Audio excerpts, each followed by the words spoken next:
Share करूंगी chicken यखनी पुलाव की recipe, जिसको हम बनाने वाले हैं 1 किलो की क्वांटिटी में परफेक्ट मेजरमेंट के साथ बनाएंगे। अगर आपका चिकन यखनी पुलाव खिला खिला नहीं बनता है तो इस रेसिपी को फॉलो कर आप परफेक्ट बना सकते हैं। तो चलिए देख लेते हैं। तो सबसे पहले हमें यहाँ पर चाहिए 1 किलो चिकन। अच्छे से हमने इसको धो लिया है। और 1 किलो हमें यहाँ पर चाहिए बासमती राइस, जिसको 1 घंटे के लिए हमने अच्छे से धोकर भिगो दिया था।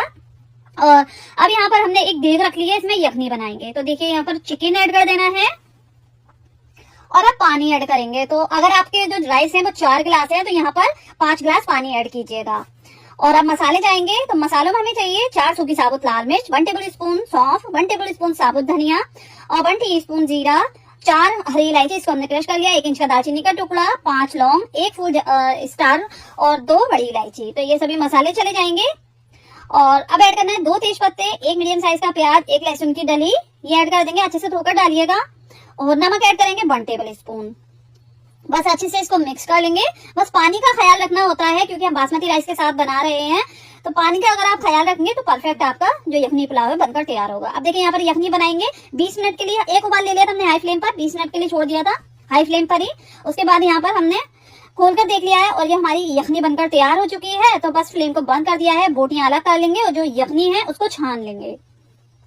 तो देखिए हमने यहाँ पर बोटियां अलग निकाल ली और जो यखनी थी उसको छान कर रख लिया। अब यहाँ पर लिया हमने 1 डली लहसुन की, जिसकी कलियां ले ली हैं, 2 इंच का अदरक का टुकड़ा, इसको हमने कूट लिया है। अब इसमें थोड़ा सा पानी ऐड करेंगे 1/3 कप के करीब और मिक्स कर लेंगे क्योंकि हमें इसका सिर्फ पानी यूज करना है।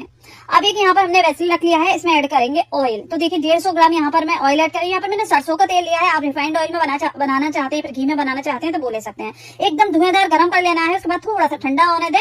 उसके बाद यहाँ पर हमने 200 ग्राम प्याज लिए हैं स्लाइसेस में बारीक बारीक कट कर। तो प्याजों को यहाँ पर हम कर लेंगे गोल्डन फ्राई। और देखिए प्याज गोल्डन फ्राई हो चुके हैं। तो बस अब इनको निकाल लेंगे हम एक प्लेट में। और प्याज यहाँ पर देखिए हमने एक प्लेट में ठंडा होने के लिए रख देंगे। और सेम ऑयल में, इसी ऑयल में हमने यहाँ पर कुछ मसाले ऐड करने हैं। तो मसाले देख लेते हैं। हमने 6 लिए हैं लौंग और 5 हरी इलायची, इसको कूट लिया, 2 बड़ी इलायची, 1 टीस्पून काली मिर्च, 1/4 जायफल और 1 फुल जावित्री का 1 इंच का दालचीनी का टुकड़ा, 1 स्टार फूल, ½ टीस्पून जीरा ऐड कर देंगे। तो हमने मसाले अलग कर लिए हैं, उसको बाद में डालेंगे। यहाँ पर हमने लेना है अदरक लहसुन का, जो हमने पानी बनाकर रखा हुआ था, मिक्स करके रखा हुआ था, उसका सिर्फ पानी यूज करना है। छान कर ले लीजिएगा, सिर्फ पानी डालिएगा। अच्छे से इसको डालने के बाद आप भूनेंगे 1 मिनट के लिए हाई फ्लेम पर। उसके बाद अब ये मसाले सारे ऐड कर देंगे जो हमने अभी आपको बताए थे, वो सारे ऐड कर देंगे और मसालों को हल्का सा भून लेंगे। उसके बाद इसमें ऐड कर देनी है 6 से 7 हरी मिर्च कट की हुई और 2 मीडियम साइज के टमाटर बारीक कट किए हुए। हल्का सा भूनेंगे 1 मिनट के लिए। और देखिए फ्लेम को अभी हमने हाई किया हुआ है। अब यहाँ पर ऐड कर देंगे चिकन। चिकन को ऐड करने के बाद यहाँ पर मिक्स कर लिया है और 200 ग्राम दही ऐड करेंगे। दही को आप ऐड कर भी डाल सकते हैं। बस अच्छे से हमें सभी चीजों को भून लेना है। और आज की मेरी ये रेसिपी आप कहाँ से देख रहे हैं प्लीज मुझे कमेंट कर जरूर बताइएगा।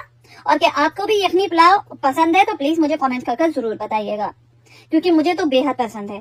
अब देखिए अच्छे से हमने इसको भून लिया है। बहुत अच्छे से भून जाने के बाद अब जो यखनी थी हमने छान कर रखी हुई थी वो ऐड कर देंगे, क्योंकि हमें एक्स्ट्रा कोई भी सादा पानी नहीं डालना है। हमने 5 गिलास यखनी करते वक्त पानी डाला था ना यखनी में, वही पानी का यूज करेंगे। और अब 2 ड्रॉप हमने यहाँ पर केवड़ा वाटर की डाल दिए। इससे बहुत अच्छा टेस्ट आता है, खुशबू आती है। अगर आप नहीं पसंद करते तो स्किप भी कर सकते हैं। बस अच्छे से इसको मिक्स कर लेंगे और मिक्स करने के बाद लिड से कवर कर देंगे 1 उबाल आने तक हाई फ्लेम पर। और रेसिपी पसंद आ रही प्लीज वीडियो को एक लाइक जरूर कर दीजिए। चैनल पर नए हैं तो सब्सक्राइब भी जरूर कर लीजिए। अब देखिए यहाँ पर उबाल आने लगा है पानी में। तो बस यहाँ पर आप राइस ऐड कर देंगे। सिर्फ चावल ऐड कर देने हैं, चावल का पानी ऐड नहीं करना है।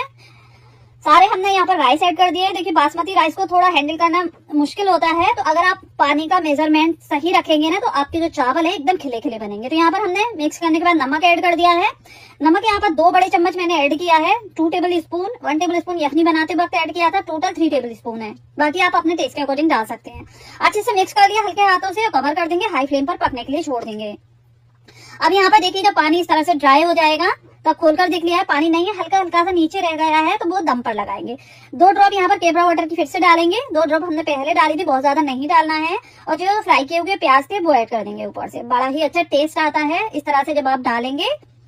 तो देखिए हमने यहाँ पर प्याज भी ऐड कर दिया। अब दम पर लगाएंगे। अगर आपका जो वेसल है, जो पतीला है, वो भारी तले का है तो आप फ्लेम को लो कर ऐसे ही रख दीजिएगा। और अगर हल्का है तो तवे पर रखिएगा। एक लोहे का तवा लेकर गैस जलाकर फ्लेम को लो कर तब यहाँ पर 10 मिनट के लिए रख देंगे, 10 से 15 मिनट के लिए। तो हमने एक कपड़े से कवर कर लिया है। 15 मिनट के लिए छोड़ा था लो फ्लेम पर। आप खोलकर देखेंगे तो देखिए अच्छे से दम लग चुका है। अब फ्लेम को यहाँ पर बंद कर देंगे और 10 से 15 मिनट के लिए ऐसे ही फिर से छोड़ देंगे। इससे ये होता है कि राइस हमारे एकदम खिले खिले हो जाते हैं और बिल्कुल भी टूटते नहीं है। यहाँ पर मैं आगे आपको दिखाऊंगी, देखिए बिल्कुल भी टूटे नहीं है, एक एक दाना खिला खिला है। देखिए आप बस पानी का ख्याल रखेंगे ना, अगर आपके 4 गिलास चावल है तो 5 गिलास पानी ऐड करना है, अगर 5 गिलास चावल है तो 6 गिलास पानी ऐड करना है, मतलब ऐसे आप पानी का मेजरमेंट रखिए। तो बस यहाँ पर अच्छे से दम लग चुका था। अब यहाँ पर सर्व कर लेते हैं। ये देखिए बहुत ही टेस्टी, एक एक दाना खिला खिला है, परफेक्ट ये पुलाव बनकर तैयार हुआ है, यखनी पुलाव। तो आप इस तरह से ट्राई जरूर कीजिएगा। इससे पहले मैंने ये चिकन यखनी पुलाव की रेसिपी आपके साथ शेयर नहीं की थी क्योंकि बहुत सारे मेरे पास कमेंट भी आ रहे थे। तो ये परफेक्ट यखनी पुलाव आज मैं आपके लिए लेकर आई हूँ, तो जरूर ट्राई कीजिएगा और अपना फीडबैक भी जरूर दीजिएगा। तो उम्मीद करती हूँ आज की मेरी ये रेसिपी आपको पसंद आई होगी।